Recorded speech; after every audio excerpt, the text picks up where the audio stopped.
بسم اللہ الرحمن الرحیم۔ پیارے عزیزو، آج میں بیان کر رہی ہوں نامحرم کو سلام کرنے کا حکم، یعنی زبان عورت نامحرم کو سلام کرنا جائز ہے یا ناجائز ہے۔ سوال کہ نامحرم عورت کو سلام کرنا چاہیے یا ان کو سلام کا جواب دینا چاہیے؟ اگر سلام نہیں کرتے تو کہتے ہیں کہ ان کے ماں باپوں نے کچھ سکھایا نہیں، اور کوئی سلام کرتا ہے اور اس کا جواب نہیں دیتے تو ان کی دل آزاری ہوتی ہے۔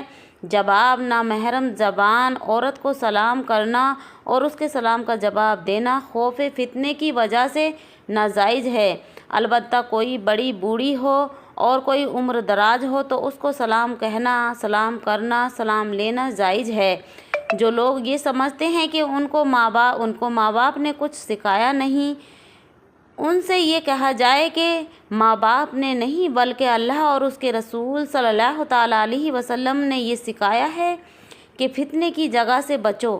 اگر اللہ اور اس کے رسول صلی اللہ علیہ وسلم کے حکم پر عمل کرنے سے کسی کی دل آزاری ہوتی ہے تو ہونے دو، اس کی پرواہ نہ کی جائے، کیونکہ کسی کی دل شکنی سے بچنے کی بجائے اپنی دین شکنی سے بچنا زیادہ اہم ہے۔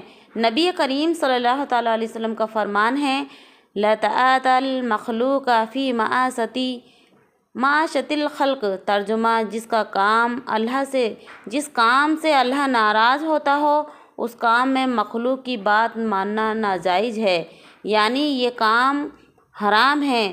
تو پیارے ناظرین، آپ کو سمجھ آیا ہوگا کہ جوان عورت کو اگر سلام کرتے ہیں تو فتنے کا فساد کی جڑ ہو سکتی ہے اور اس سے شیطان شامل ہو سکتا ہے اور ناجائز تعلق پیدا ہو سکتے ہیں۔ تو ان وجہوں سے ان جگہوں پہ سلام کرنے سے بچیں، اور جو عمر دراز ہیں، جو بوڑھی ہیں، ان کو سلام کر سکتے ہیں۔ یہ میں اپنی طرف سے نہیں بیان کر رہی، یہ ایک حدیث ہے، اور یہ جو میں نے آپ کو بیان فرمایا ہے یہ اللہ کے نبی صلی اللہ تعالیٰ علیہ وسلم کا حکم ہے، اور اللہ کا بھی حکم ہے، اور اللہ کے نبی نے جو فرمایا ہے وہ سچ ہے، وہ حق ہے۔ اللہ سبحانہ و تعالیٰ سے دعا ہے کہ ہم سب کو سنت رسول پہ چلنے کی توفیق عطا فرمائے۔ پیارے عزیزو، آپ سے چھوٹی سی ریکویسٹ ہے، چینل پہ نیو ہے تو چینل کو سبسکرائب کر لیں اور ویڈیو کو لائک شیئر ضرور کر دیں۔ ثواب کی نیت سے زیادہ شیئر کریں۔ دین کی بات پھیلانا بھی ثواب کا کام ہے، صدقہ جاریہ ہے۔ اللہ آپ کا میرا حامی و ناصر ہو۔ السلام علیکم۔